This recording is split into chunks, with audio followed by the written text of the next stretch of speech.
Hello, you're very welcome to this edition of the Under Center podcast. This is the NFL show. Darrett, your host, with you here. Delighted to be joined by Fionn, Ryan, and Al. It is week one of the NFL season. We finally made it. We don't have to pretend like we like the preseason anymore. The real football starts 2 nights from tonight, on Thursday night, of course, with the Chiefs as the defending Super Bowl champions get to open the season at home to the Ravens. Then, of course, a Friday game for the first time ever on week one in Brazil, featuring the Eagles and the Green Bay Packers. And then, of course, our regular slate of NFL games on a Sunday evening from 6 p.m. Red Zone is back. Thankfully, we get to see Scott Hansen's lovely face. Sunday Night Football between the Lions and the Rams. And then rounding it all up, Monday night in San Francisco, the 49ers entertaining Aaron Rodgers and the New York Jets. Will we see a repeat of last season's Monday Night Football where Aaron Rodgers only plays 3 snaps before his Achilles snaps? That's what you're just going to have to tune in and find out. But Al, Reen, Fionn, are you excited? Yep. Unbelievably excited, actually. Just to highlight there for us, like here in Ireland, you're actually totally wrong. We don't have a Thursday night game. It's actually a Friday morning game. We don't have a Friday game. It's actually a Saturday morning game. And then the rest of the games are played on Sunday. So fair play to anyone who stays up and watches every game of the non-Sunday ticketed ones, that you're going to be in trouble at work, I have to say. Well, I guess Saturday I don't think FMF between the Chiefs and the Ravens has the same ring as a TNF.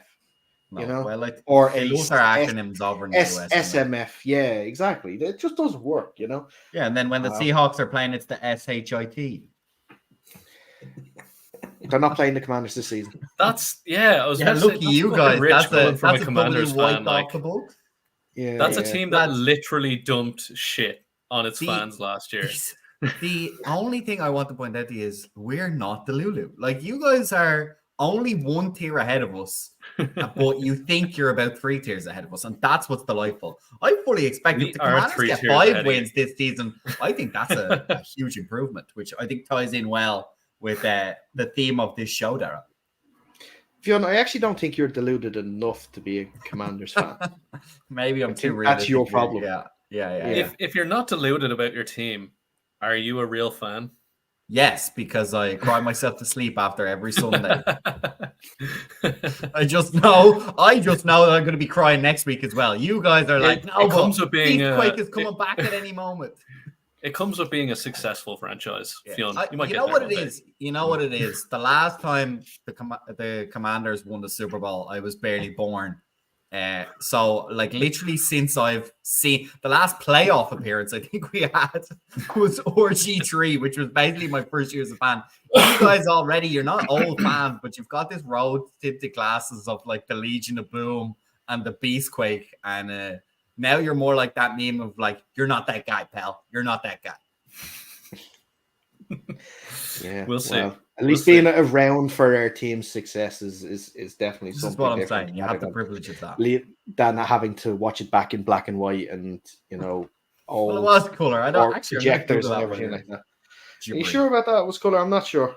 Maybe some AI stuff has been doing that stuff with you. But speaking of teams with absolutely no success, Ryan, how is things? How's life being a Panthers fan this week? Obviously, very excited with a new head coach, second-year quarterback, you know, going up against a division rival game 1, you know, which I think should be a thing because I know they finished the regular season with all division games. They should start every season with in-division games. It should just be a thing. Yeah, I'm kind of on the fence about in-division games to start the season. I mean, they're great atmosphere, great kind of storyline to it, but also you have 2 teams who are not hitting their stride yet, and it's got massive implications within the division, and that's what I'm worried about. I think that the Panthers are going to be a better team than the Saints this year, but maybe not week 1. So, we'll see how it goes. We will see how it goes. We are going to look ahead as well. We have predicted who we think are going to be the biggest overachievers and underachievers this year. So we're going to do a little round table. Everyone's going to give a team that they think is going to overachieve and underachieve this year, and we are going to give out to Fionn because he is wrong, because he obviously thinks that the Seahawks will be underachievers and Commanders will be overachievers because they actually don't shit on their fans at one point during the game, or establish or whatever the next thing is. How can the Seahawks underachieve from missing the playoffs last season? Like, surely they're pretty can low get as it is. Absolutely ass whipped by the 49ers. Oh, that's true. That would make life worse. That's more likely. That's mostly a tradition at this stage. Yeah, By the way, I we go through cycles of it. I saw your face when I mentioned the Commanders Super Bowl. Yeah, it was 1991. Yeah, I thought so. That was the year I was born. Yeah, and we've had absolutely fantastic year. I became a Commanders fan in 2012. We've had 3 playoff appearances since then. In 2015 and 2020, along with 2012. Do you reckon Jaden Daniels is a savior? He can keep his knees. But, and take I'm realistic of that. You do think Geno Smith is a savior, which tells you everything you need to know about the Seahawks fan base. Well, look, Geno has saved us 5 from years. being used. The new Brady. He has saved us. Mediocrity is coming to you, pretty fast. Slightly above Andy mediocrity. He is Andy Dalton, the second coming of Andy Dalton. Just wait. Keeps you exactly in mediocrity. Just wait. I think it's really going to sting, especially if Geno does ever leave the Hawks, and we make Sam Howell a better player than he ever could have been while his time with his Commanders. Probably. I mean, it's more, very possible. He already is a better player because he actually had a decent preseason where he actually wasn't. He didn't throw a pick during the entire preseason. If you're starting 3 weeks. 3 weeks, Fionn. He didn't throw a pick. He's the savior. And Caleb Williams, the savior of the Bears, threw 1 touchdown pass. Yeah, exactly. Preseason. Yeah. So if we haven't even played a game. We haven't even played a game yet. If we're gonna be just blindly optimistic, now's the time. Now's the time. Wait till week 1 goes by. This is the week. This is the week, Fionn, that fans are allowed to be as deluded as possible. Who are you guys playing? Yeah, I think that might come crashing down. We play the Broncos, and we're gonna fucking spank them. Yeah. Okay. Man, that'll be sweet. Less than a touchdown in it. Oh, it'll be so annoying if we lose. Somehow both me and Al will not be available next week to talk about the case. Well, Tommy DeVito won a game in the NFL, so.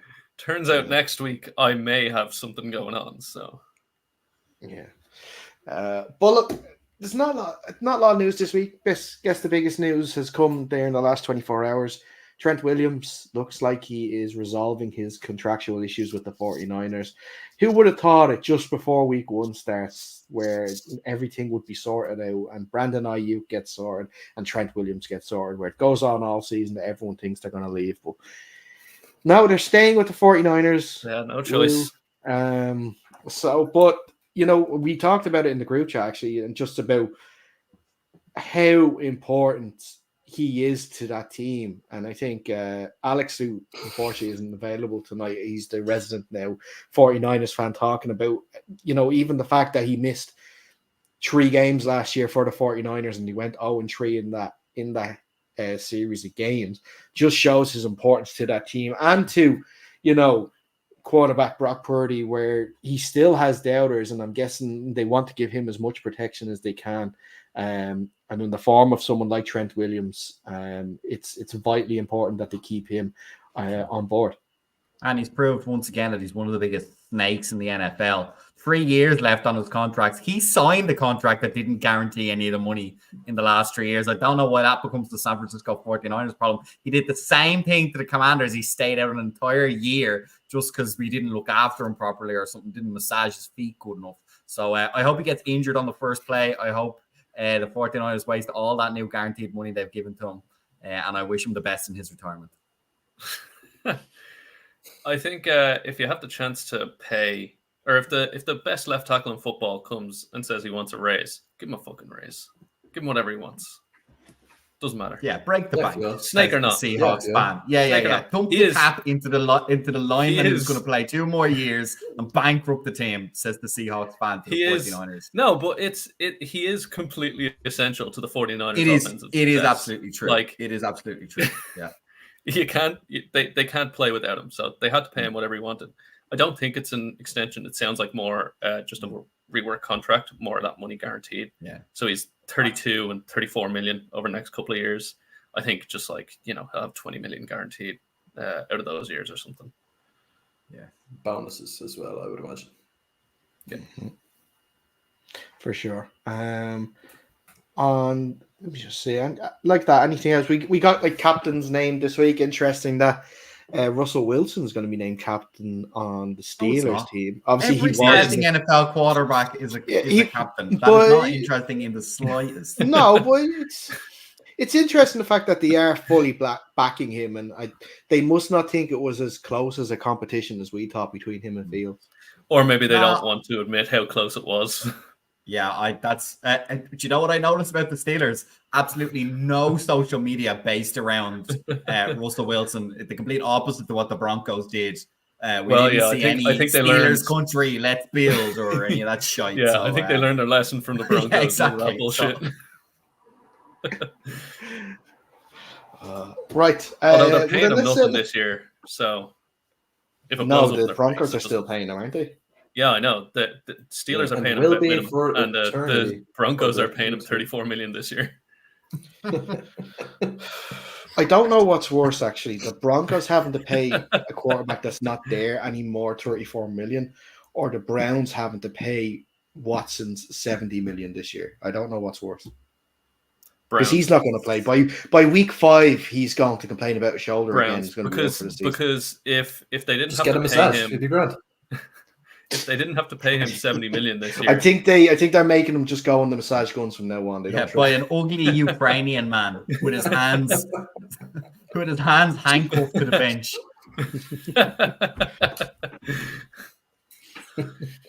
Yeah, if they'd be starting DTR if they didn't have to pay him, guaranteed, because he's fucking shy. He was awful last year. Mm-hmm. Couldn't have happened to a nicer lad. I hope he breaks his legs. I hope he breaks. Wow! Yeah. I hope he falls on Trent Richardson. I don't. Trent Williams' leg. Breaks Trent Williams' leg, and then Trent Williams rolls over and snaps half his ribs. I don't hope for injuries. I really don't. But I can make an exception for Deshaun Watson. Put him as kick returner in the new settle. Well, look, they can do it with Justin Fields. They can do it with him. Right. Let's start with our main topic tonight: the over and under achievers heading into this year. Let's start with the positives. Let's start with who we think is going to be the overachiever. I will let Al go first on this one. Yeah. I think the Titans this year are going to overachieve big time. I really do. I love the way their head coach Brian Callahan and the GM Rand Carton have been building the team. They've got a lot of new pieces on defense, a few new pieces on offense. That offensive line is looking solid. They got a good few good players on defense over the past couple of years. They got Ernest Jones from the Rams for pennies. I don't know how they did that. They got a couple of nice rookies. I really think they can go get 10 or 12 wins this year, because the division isn't brilliant that they're in, and if Levis, it does hinge on Levis, to be honest. That's what I was about to throw right back in your face, and the talent doesn't get much better behind him. He doesn't have to be an all-pro. He just has to be good. The offensive line is better. His receiving weapons are better. That defense is going to be a top 10 at least. They're steering clear of a big subject there, Al, which is the backfield. The backfield got an awful lot worse. Tony Pollard, he's not the same as King Henry. Tajay Spears feels a lot like a wide receiver who plays running back. Henry doesn't have any legs. I haven't seen him run. He had enough legs that to go for what line was is it, good enough. 1,400 AJ yards last Spears. season? Can't run through the tackles, man. Sorry. Also, I think it's discrediting a lot Houston and Indianapolis there to say that, like, to get those 10 wins, Shepherds are a decent side as well. No, don't talk to me about the Colts. No. Well, No, don't talk to me as if they're a contender, as if they can contend. No. I think if you're telling me the Titans are in contention, but the Colts are not, how thin is your line between out of contention and in contention? Like, surely Richardson, if he plays all 18 games, makes that Colts team better than it was last year. Having a good team. Anthony Richardson is the line. Weapon. He's better than Levis. I tell you that right now. Name all the weapons they have that can make them contenders. Anthony Richardson. No, did he leave? Don't know. No, Pittman's still there. What can Levis not do? Right. Score touchdowns. What can Richardson do? Score touchdowns. Well, we don't know yet. On the backfield? We don't know yet. No, I really think I'll defend this all day. The 2 games that really Richardson played last year, he was in the top 5 of quarterbacks. So he did have a good start. It is all about him being fit, but you know, they do have weapons. You know, they have Pittman, like Rian said. Jonathan Taylor, of course, is at running back. They have second-year wide receiver Josh Downs, who had a good start as well when Richardson was healthy. So they have a good relationship. If, like I said, if he can stay fit. Importantly, they have a better backup this year as well than Gardner Minshew because they got Smoking Joe Flacco in. So you saw he's better backup to Gardner Minshew. You're not Gardner Minshew's a sold on Mason Rudolph. He's a starter, man. What? Mason Rudolph is the Titans. He's the Titans backup, yeah. Yeah, he's a Titans backup. Yeah. Mason Rudolph, I don't know how he still has jobs, you know, in that. Because he's white. Simple as that. Black quarterbacks do not get a chance in the league. 1 strike and you are gone. Yep. White guys sticking around for God knows how long. Jesus Christ, we still have Zach Wilson in the league. Why? Because he's a white Mormon. He's there for a make-a-wish because of his traumatic brain injury that he got a couple of years ago from Miles Garrett. I don't think he's fully recovered. The only guy with a dent built into his helmet to accommodate his dent at school. I don't know. I don't. That foam insert to that helmet. Yeah, like what the lads are saying now. I don't know. Like 12 wins for the Titans this year. Astronomical. When's the last time they had 12 wins? And the other team, 10 or 12. Team in this division that we're not talking about as well is the Jaguars that aren't absolutely terrible. They're not terrible. They can win games in that division. They can beat the Titans in that division.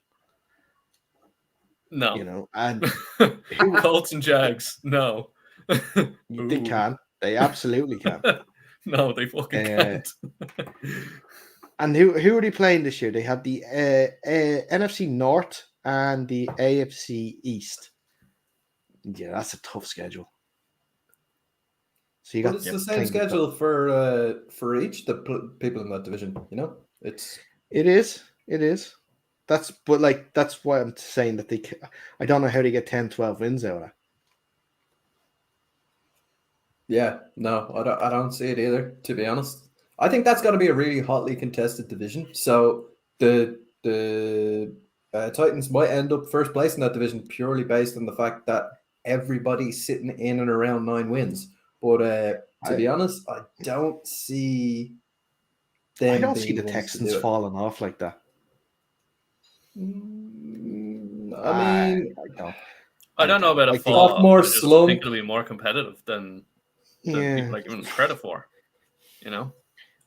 Yeah, I think it'll be 1-1 between them in the division. You know, I think the Titans will take one. I think the Texans will take one. They're both very good. I just think I really like the way the Titans have built their team, and I like what they've done all this offseason.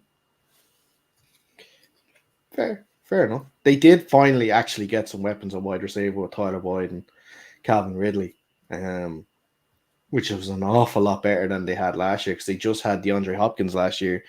And arguments can be made who is questionable. Yeah, he was questionable. Calvin Ridley get banned for gambling. Yeah. Oh no, he played last year. Yeah, we played last year. No, year. he didn't. Heads on one side, gambling on the other. He did.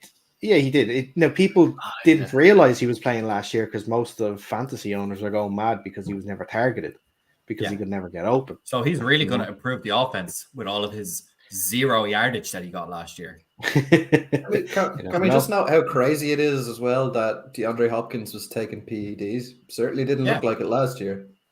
I've said from the start that he was overrated, one of the most overrated receivers in the league, and that was even with him on drugs. Imagine Natty Hopkins.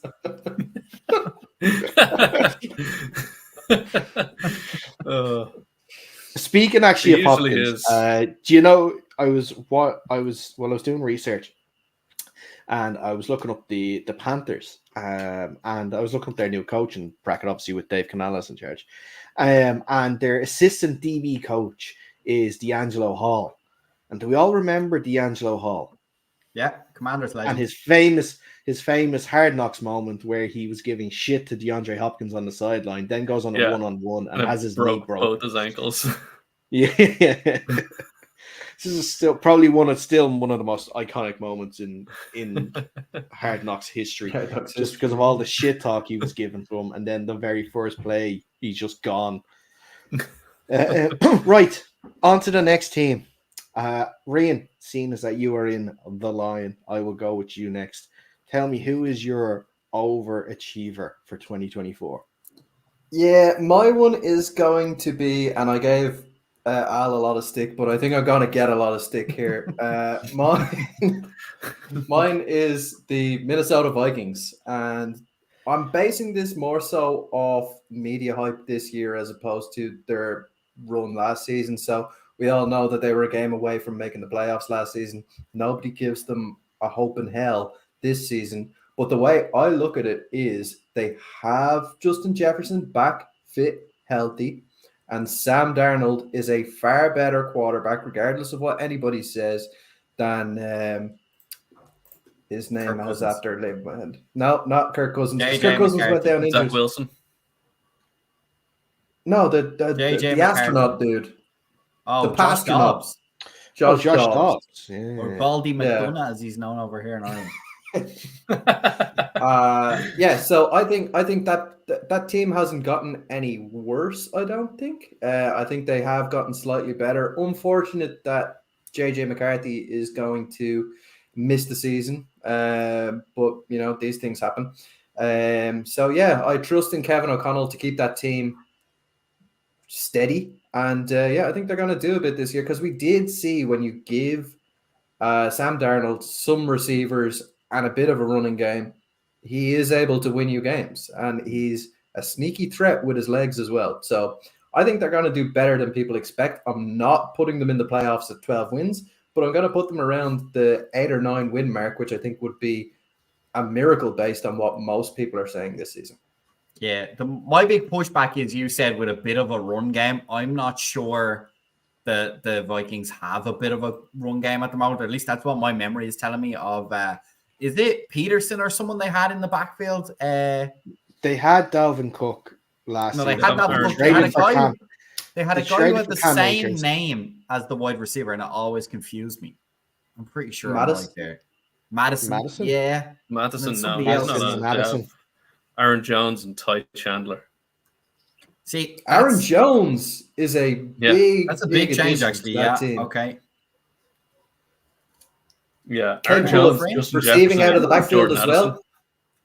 Whoa, Christian McCaffrey was Sam Darnold's best friend at Carolina. And he is a receiving back, Aaron Jones. He can take the ball out of the backfield.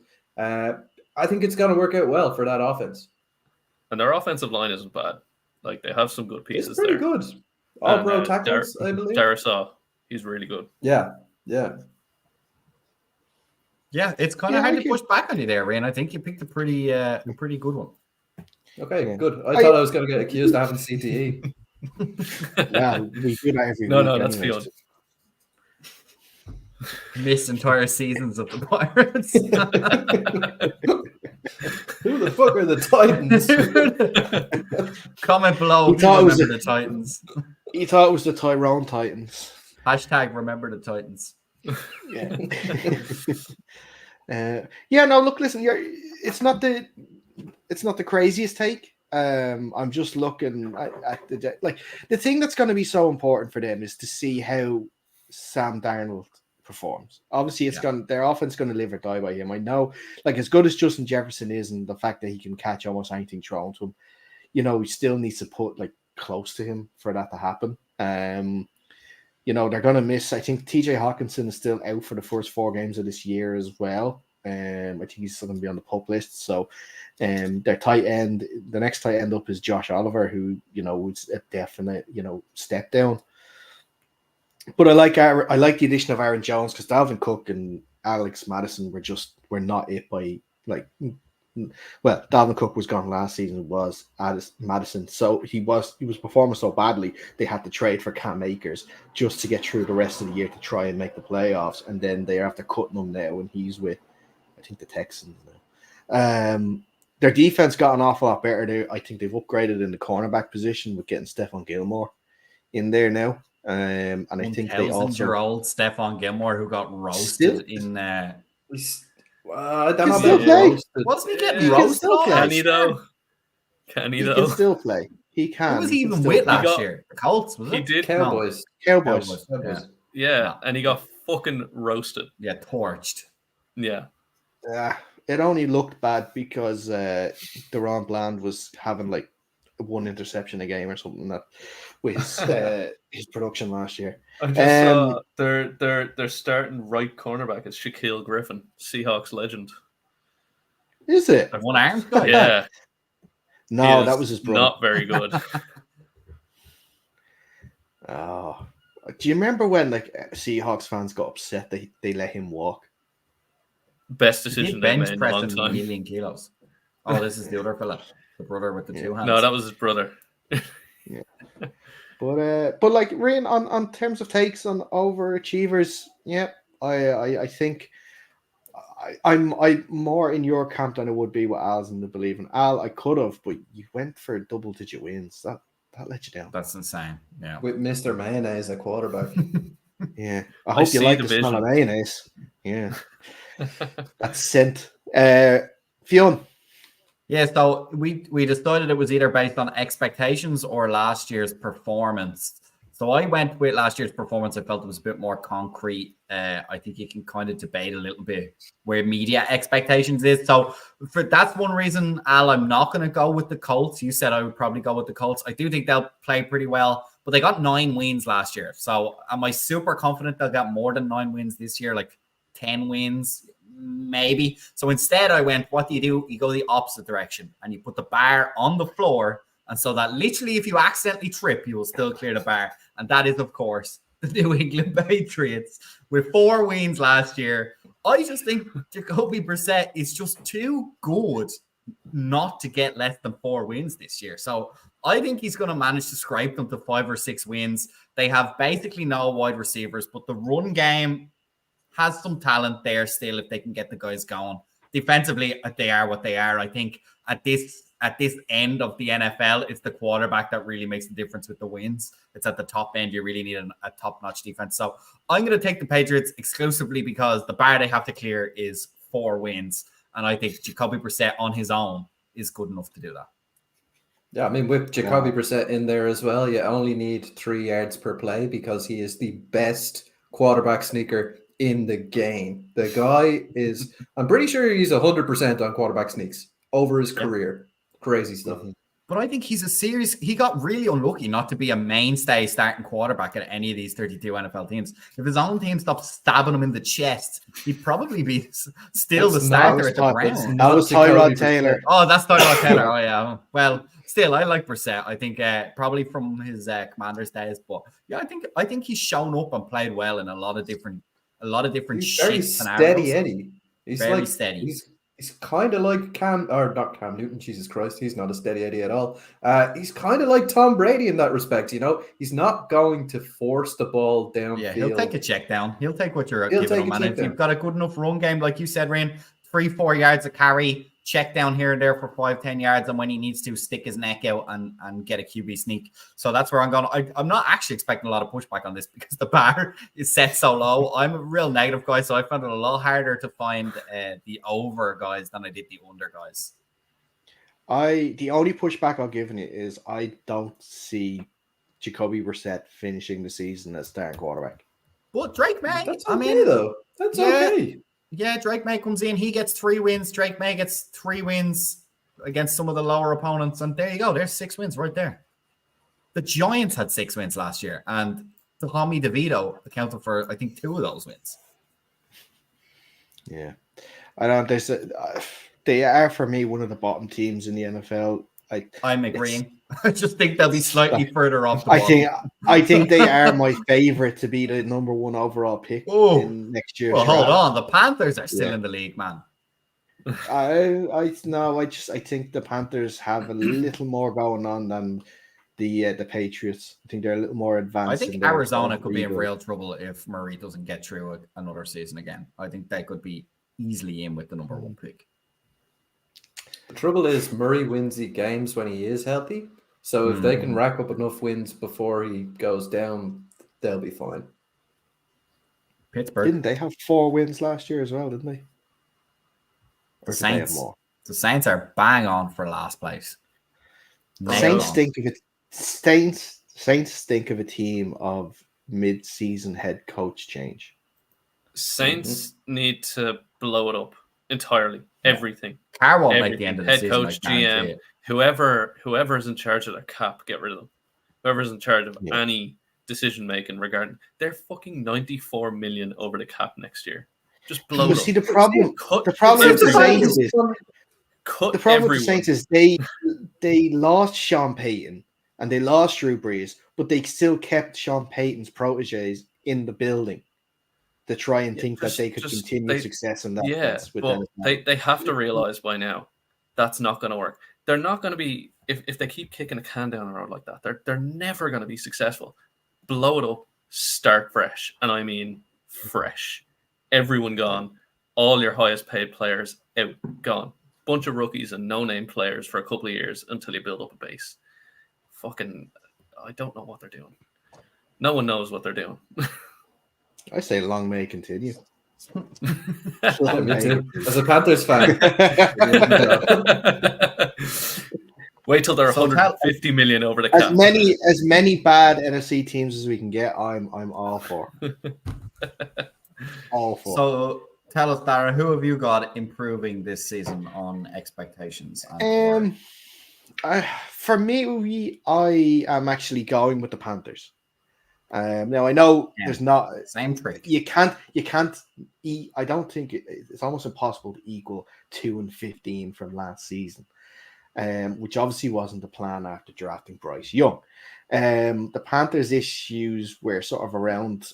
Well, there was a lot of issues, but especially for someone like Bryce Young, a rookie coming into the league, you want to give him as many weapons as you can, and they only sort of gave him Adam Thielen, who played well last season, but when he's your only receiver, you're kind of fucked. Especially I find for rookie quarterbacks, you kind of need a decent tight end there to sort of help him. And that's nothing that they had. What was it? It was Ian Thomas and Tommy Tremble last year, which is just awful. But look, they got rid of the head coach. They got rid of Frank Reich. They're after bringing in now Dave Canales, who I liked from his time in Seattle as QB coach. He got a chew now of Russell Wilson for a few years. He even got, when he was OC in Tampa Bay last year, he got Baker Mayfield to play well, which is after getting his huge contract. So I think he'd be able to help Bryce Young. He's already helped them in terms of getting Deontay Johnson for him, also drafting Xavier Legette, who before today I had not heard in an interview, and I don't. He's great. He is the most New Orleans Cajun accent I've ever seen, and it's fantastic. No, he's a Carolina man. He grew up literally down the street from the stadium. That's Carolina. Yeah. Oh, he's got some like New Orleans or something. Got to draw. South Carolina is not that far from New Orleans, you know. Yeah, in the sticks out there in North Carolina or South Carolina, I think he's from. What do they call it? On the bayou? Isn't that what it is? Yeah. That's what. But in terms of like I said, in the O line, they've really improved as well. Getting Robert Hunt and Damian Lewis to improve those guard positions. On defense, they're looking to fix their cornerback issues. They traded for Michael Jackson. They brought in Jadeveon Clowney on the D line to help. Josie Jewell was their big linebacker purchase in the offseason to go with Shaq Thompson. Like I said, I'm not saying that they're going to win the division, but 6-7 wins is definitely achievable, and it's going to be a great step forward for this rebuild for the new team. Ryan, for your own sake, I really hope that David Tepper keeps his hands out as much as possible this year and just lets the coaches and the GM just do their thing. Of that. Well, I'm just hoping. That's what I'm just hoping. I'm not sure. You see, he likes press about him, and he got so much bad press last year that maybe he's like, oh, fuck, if I want to stay in good faith with my fans, I need to step away here. It feels like he has done that a bit. It feels like Dave Canales has a bit more say over what's going on. Like you saw that from the draft class that they had. There wasn't any what the fuck picks going on there. Yeah. They addressed positions of need. They didn't focus their entire focus on one side of the football. I think it looked like a coach-led draft for the first time in 3 or 4 years for the Panthers. So wasn't it that video though that went around after the first day of the draft saying let the coaches draft the players, and Tepper came into that restaurant and yeah. But like I'm just as well with their first 3, 4, 5, 6, 7 their first 8 games this season is against teams that had losing records last year as well. So it's a really good opportunity. Actually, 9 games. The Giants is their 9th game.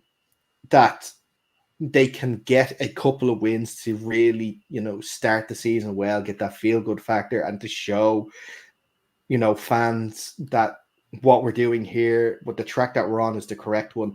Just stick with us, and we can, keep it going.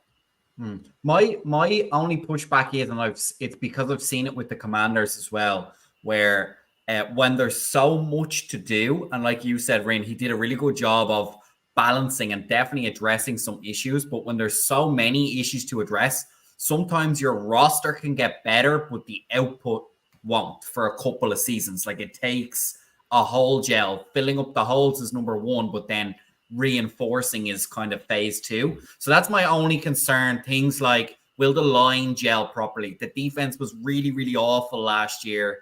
Can it get better? They've added better players, but will they play better? Will they fit into the scheme fast enough? And then the other thing is Bryce Young, we haven't seen a lot of him because they were under so much pressure. And so does he hold up? I expect him to, but I still think it's an unanswered question, right? You can't just assume once they fix the offense that this guy's just going to catch fire. So that would be my only hesitation about giving them automatically 6 wins. I think 4 wins is a pretty good season. I think 6 wins is a great season and shows they're really turned around very quickly, to be honest. Yeah, and if what we're told about Canales is true, he's a quarterback whisperer and he's going to save Bryce's career and he's going to turn it around. So, and I sort of believe that. So, well, they say Sean Payton's a quarterback whisperer. I can see that. No, Sean Payton's an asshole. Inherited fucking Drew Brees and rode him for the rest of his career. But don't think am I making that up, or he's considered like a QB guru? Oh, okay. No, he was that. Exactly. Yeah, then he had Russell Wilson for a year. And, exactly. I'm not saying it's true. I'm saying the perception of him maybe 3-4 years ago. And then when he kills Bo Nix, then we can stop with that shy. Yeah. Puts him in a not so early retirement, Tom. I agree. I agree. I don't have a ton to add to anything there. I think they can get 6 or 7 wins because they do have a soft schedule and they are improved on last year for sure. There's no way they're getting 2 wins again. I don't think, barring if they do, I swear to God, epic collapse, barring some just epic collapse and a bunch of injuries, they're not getting 2 wins again. They're improved and they're going to do better this year. Yeah. The worry I do have for Bryson and the offense is the 2 tackle positions still aren't great. And I think that's harsh on Taylor Moton. I think he's been one of the best right tackles in the league going back for the last 5 or 6 years. Maybe last year, not so great. He might be regressing just a bit. Icky had a good rookie season and a terrible second season. So hopefully that's just a sophomore slump. We're over that and we can get back to running the ball because he is a mauler in that run game. He was just terrible with pass protection and giving up penalties last season. So if he can get cadences and all sorted out, I have faith in him. That seems to be the trend of the left tackles of that went through that class. Icky, Charles Cross, and who was the other one? That went to the Giants. It wasn't Andrew Thomas. Who was his name? What was his name? I'll get it here. Hold on. But this is meant to be the best tackle class in the history of the NFL, and they all Evan Neal. That's who it was.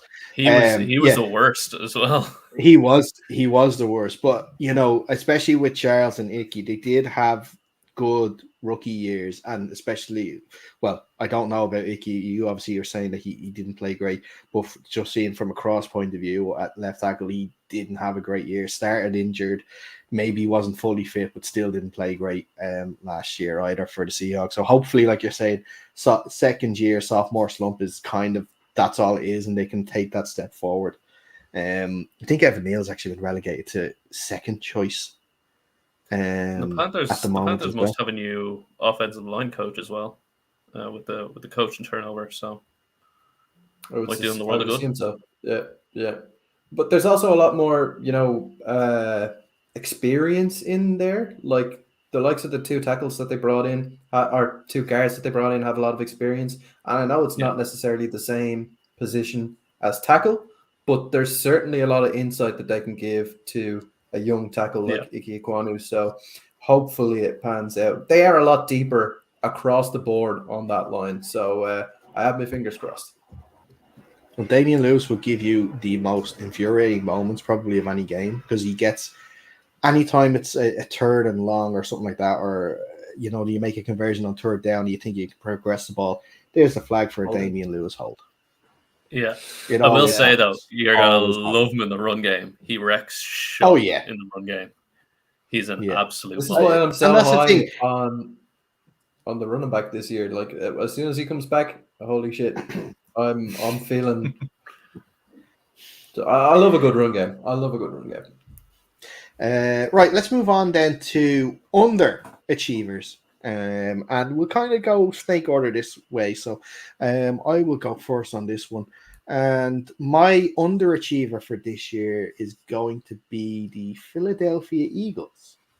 They made the playoffs last year, but things did not seem right.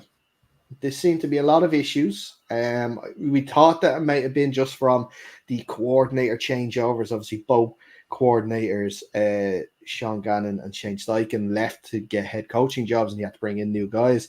But I think if you remember, I think halfway through the year, they actually had to dial back the offense so much to be very, very basic and restricted. I've never seen in the NFL before.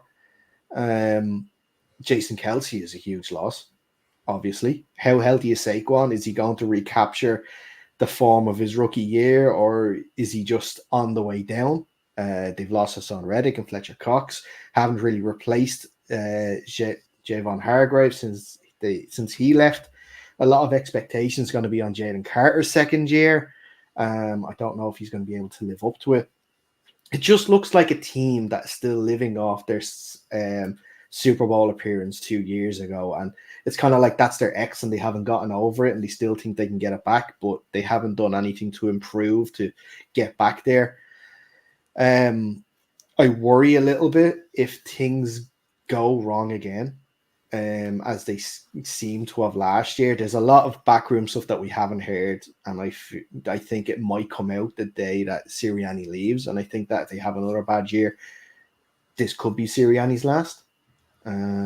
Because especially the Eagles fans and the owner will not accept any sort of turmoil in the team. They'll want the team to be successful, and the fact that they've had so much success the last couple of years, for them to, just if they were to underachieve and not win this division this year, or to struggle to win this division, I just feel that they may look elsewhere for a different head coach. Yeah, I mean, this is what I was saying last week. I personally am of the opinion that they're going to collapse this year. I'm not sold on any part of that team. Like, their offense on paper looks good, but they've lost leaders in the locker room. I think Sirianni's in over his head. That secondary is suspect at best, and now they have an injury to I can't remember his name. Anyway, yeah, they give me a position. Give me a position there. I'll it's see. a cornerback. It's one of the cornerbacks got injured. No, Quinion Mitchell, Gardner Johnson is it? One of the there cornerbacks anyway. Got injured. James Bradbury. Bradbury. And I mean, that's probably a bonus for them. Bradbury was shit last year. He was. Yeah, I'm not sold on any part of that team. Bringing in Barkley, like, yeah, sure, he could just, run for 1,000 yards and be the same player he was, but I don't buy that. The only, position I am sold on is the offensive line is still one of the best in the league, even with Jason Kelce gone, and their wide receiver room is really good. But other than that, I'm not sold on this team at all. I think I'd argue. Sorry, go ahead. Sorry, I didn't. No, I was going to finish saying I don't know that they're for sure going to collapse, but I think there's a high chance that they would. Yeah, just to push back a little bit, I want at least somebody to push back. A lot of people talk about that defensive backfield as being suspect and regressive from last season. I don't mind it so much. Like, they got Quinion Mitchell in the first round of the NFL draft, so he'll slot in a corner nicely. They got Cooper DeJean as well, or Jackie Robinson, as some people call him. Yeah, no, look, I they're young guys. It is true, and it is often a difficult transition from college over to the NFL. But at the same time, they are talented young cornerbacks. So I don't see the defense being the shambles that everybody says it was going to be. And that offense, to be honest, is going to do enough to win that NFC East. Their only real competition there is the Cowboys. And the Cowboys themselves could be in this bracket of underachievers, as they are every season going into the season. Yeah, and I also want to push back on, I think it's way too easy to say if Saquon Barkley doesn't hit the ground running, like, they'll be crap. Saquon's gone well over 2,000 yards over the last 2 seasons and had 16 touchdowns. He's not coming in off the back of that ACL tear. He's been flying the last couple of seasons. If they can get him going, and you're saying, like, with the meltdown at the end of the last season, that to me tells me there's wins on the table that they threw away. And if you add Barkley, it balances up everything. All of a sudden, a simple scheme becomes a lot more potent when you've genuine threats on both sides of the ball. So, look, I'm not saying a guaranteed here. Obviously, as a Commanders fan, I hope they do. All I'm saying is let's pump the brakes on Saquon won't be that good this year before we see him, because he's been pretty good the last couple of years. That offensive line out there in Philly fooled the Carolina Panthers into thinking that Miles Davis or Miles... Man, my brain is mush today. The running back, Miles Sanders was a good running back, and he just isn't. So, yeah, that is an impressive O-line out there. I really want to see what Saquon will do behind it. Mm-hmm. Well, Dara, as you know, as I've said before, my underachievers list is much longer than my overachievers list.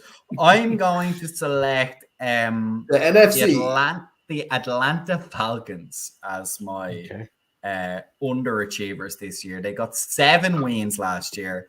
One of my favorite pastimes is to hate on Kirk Cousins. I don't see the talent there. Bijan Robinson is maybe their only hope, and even then, if he can stay healthy the whole way through the season. And I know that's, again, it's a bit like a Saquon thing. It's easy to say if, but what worries me is, like, the quote-unquote big names that they have on offense have not performed. and there's no bigger bottler in quarterback position right now in the NFL than Kirk Cousins. If you need someone to step up and grab wins for you, he's not going to do that. And so that's why I think if the Falcons get 6 wins or more, that will be a pretty good season for them. But you see, my issue with that is the Kirk Cousins aspect. And it's not that I think he can win games. It's that he wins nonsense games. Yeah, he wins the regular season games. He does. Like games that he should beat, he does. It's the games where you're like, oh, this one's 50-50 or, oh, this one's under the lights, whatever it is. He doesn't win those ones. But the games that, like Carolina Panthers, he might walk all over them. I don't know who's on the schedule for them this year, to be honest. But, yeah, he has a habit of winning games that are there to be won. And the thing that makes me nervous, though, as well, is like they have probably one of the most nameable offensive rooms, like name-droppable offensive rooms, where London, Pitts, Mooney, and then obviously Ray McLeod. I mean, he's nothing particularly to write home about, but do you know what I mean? Like, they're 3 big names at least, with Bijan Robinson then as well in the backfield. Like, and between them all 4 of what they currently have as their starting wide receivers and tight ends, they had 6 touchdowns last season and 2,000 yards between the 4 of them. Like, that's atrocious for your starting 4. And obviously, Bijan, look, he can override it. He is well capable of taking over games. But I just think if you're relying on him and Kirk Cousins, that's a recipe for disaster. And I just don't think they're better than they were last year. I don't know. I know you're saying about the receivers. Despite having Ritter, by the way. I'm excited actually to see what sort of connection Cousins and Drake London are going to have. How far he overthrows him, you mean? Come on, he's not going to do that. He's not. Drake London can't catch, and Cousins can't throw a deep ball. The only reason he got them in the Vikings was because it was so far gone. Like, he was so far wide open that when he underthrew him, he could easily just throttle down and still catch it. I don't know. I think that's going to be a good connection that they're going to have this year. Bijan Robinson, yeah, he was so weird last year that he was left out of so much of games for no reason whatsoever. So they're going to have to sort of, use him a lot more this year, and I think they will. I don't know. I think as well that defense is going to be sneaky good this year too. I think the trade for Matthew Judon was really, really impressive, and the fact that they're going to have him. I know he is still a productive player. They have some good cornerbacks. He's coming off a rotator cuff injury or something like that. He's 32. Made like 6 they tackles. Picked up a good safety as well, didn't they? Because he tore his rotator cuff early on. They got Justin Simmons. They still have one of the better defensive tackles. They got Justin Simmons. They have Jesse Bates as their 2 safeties. AJ Terrell, like I mentioned. Grady Jarrett is still a good D lineman in the league as well. I don't know. I think there's a decent defense there, especially with Raheem Morris as the head coach. He's obviously going to be looking after the defense too, and he's shown with the Rams how good a defense he can put together. I don't. I think we put our predictions out of division winners, and I had them as my division winner this year. I think they are going to have enough to win the division.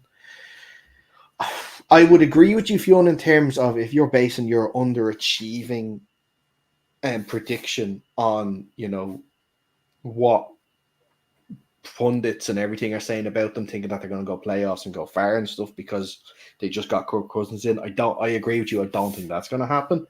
But I think that they've done enough, especially in a weak division, to definitely get themselves a home playoff game. It's certainly a weak division. I'll give you that much. That's all I asked for, bud. That's all I asked for. Rain, underachiever for 2024.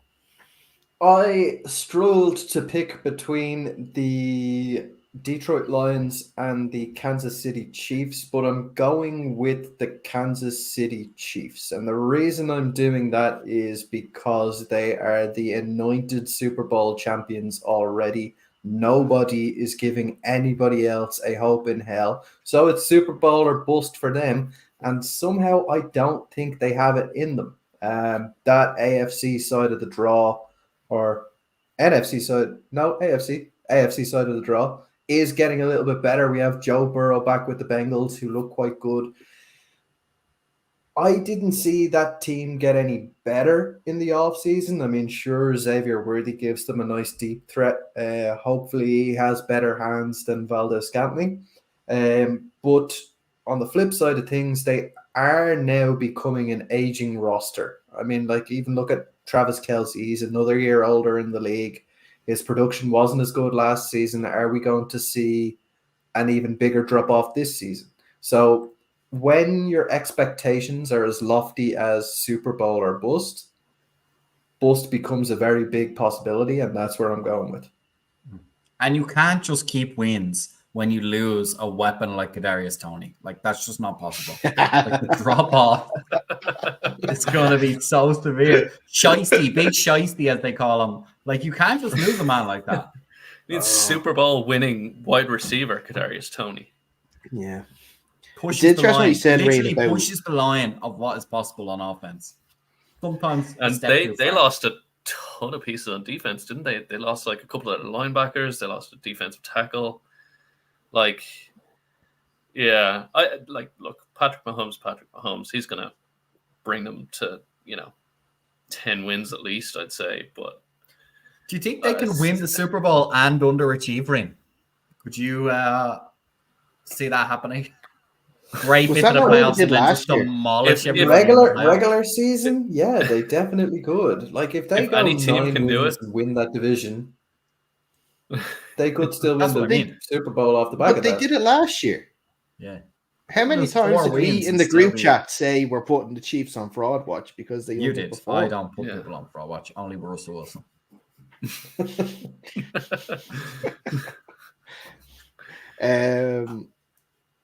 Yeah, it's interesting what you said about Kelce though, because Kelce had his worst production. Oh, yeah. He's old. He'd be retired. He's going to retire at the end of the season.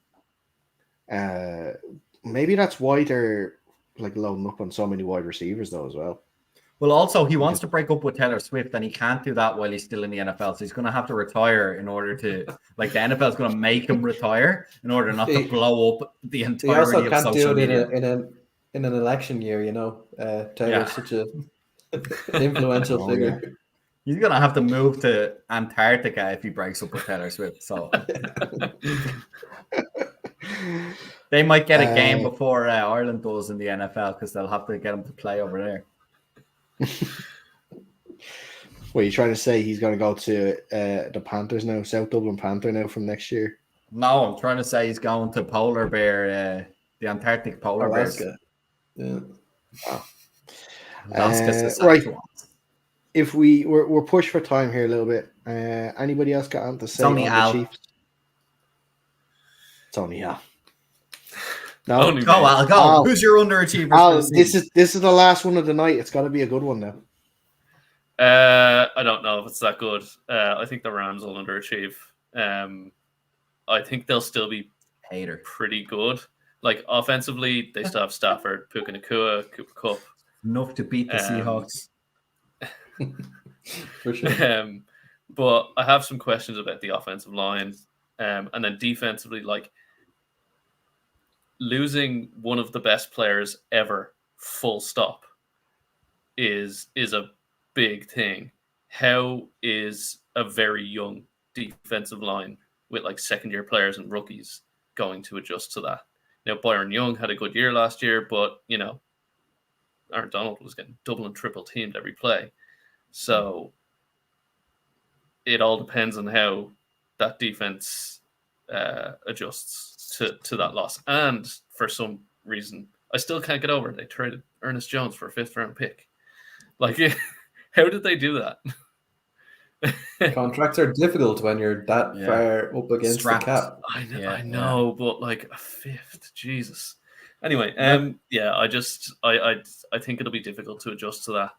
They have a lot of young talent on that team. My one pushback is, sorry, keep jumping on y'all.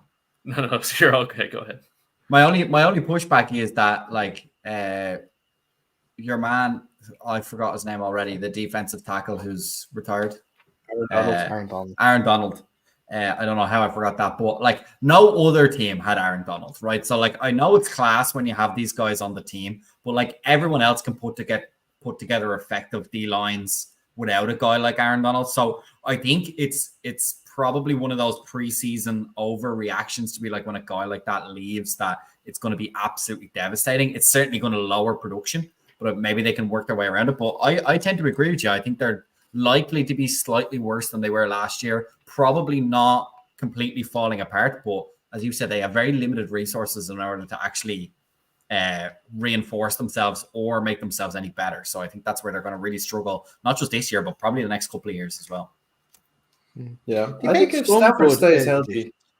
Sorry, Ryan, go ahead. I was just going to say, I'd say if Stafford stays healthy, that's their only way that they're going to stay in kind of contention there. I think they had 9 wins last season. I think they're capable of. Their running back is Kerryon Williams. Kieran Williams. Big season last season. But if he's able to stay healthy, I see them kind of matching what they did last season, 9 wins, give or take. But yeah, they are definitely a candidate for regression. Mm-hmm. I was just going to say there, I thought they made some good additions on both lines.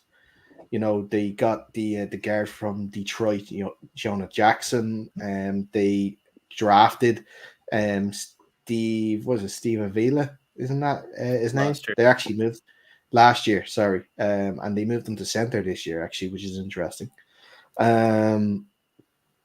They drafted this year, I should say, Brandon Fisk and Jared Verse, both from Florida State.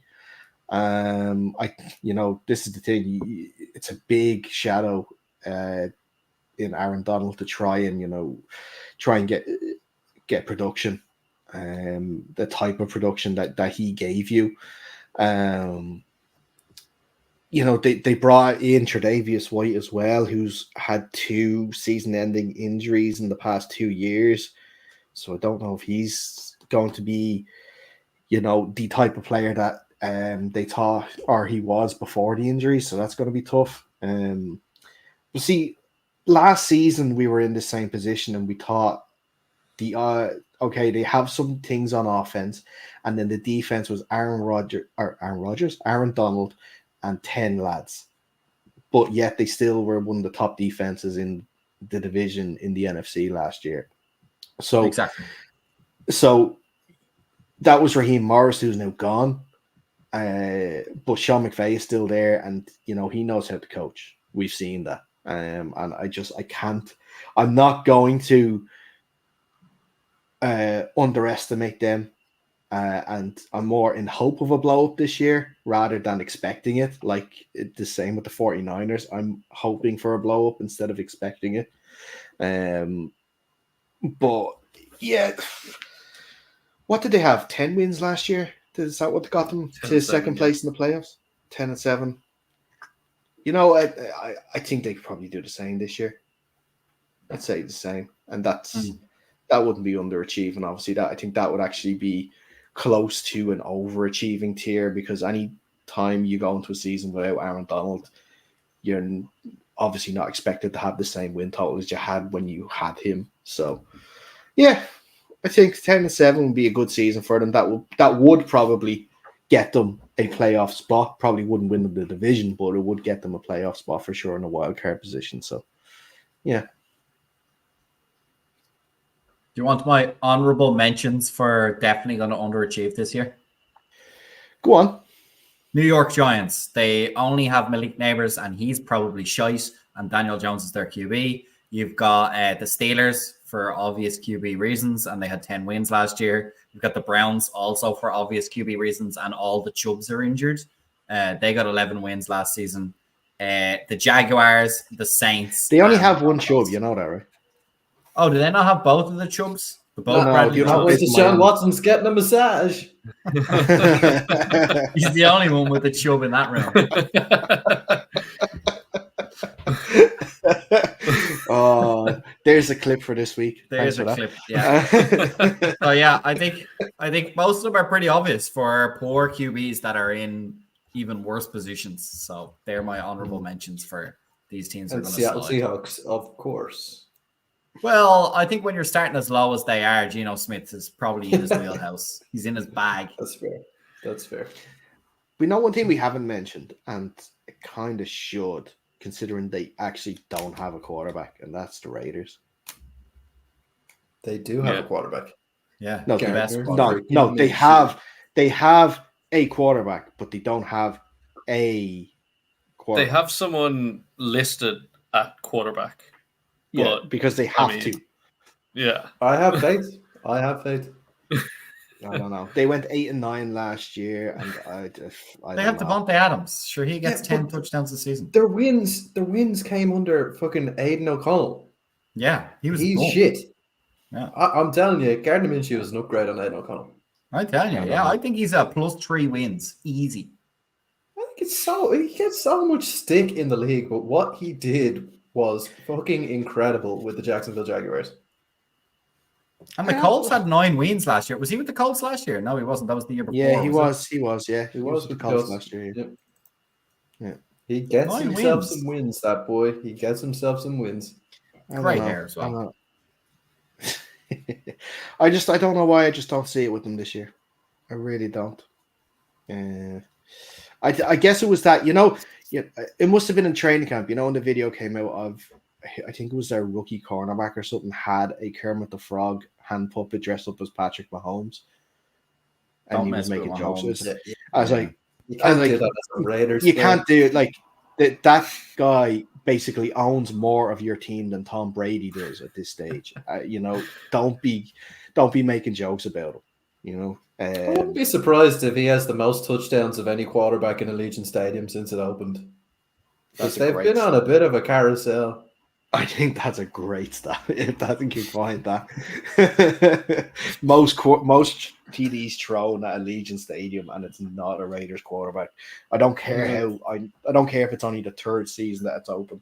That would still be brilliant. Right, I think that is a good place to wrap this up, lads. As always, I appreciate you taking the time. I hope you enjoy all the games at the weekend. Thank you very much. If you do stay up to watch the games, fair play to you. I won't be. We will be back next week. We'll be chatting about some of the biggest storylines coming out of week 1. And of course, week 1 reactions is always the overreaction week. It's the one where we've put our flags down and say this team is great, this team is terrible, and our prediction is going to be right, our prediction is going to be wrong. So it is definitely a show to tune in for next week. Before we go, if you haven't already, make sure you are subscribed to us on YouTube.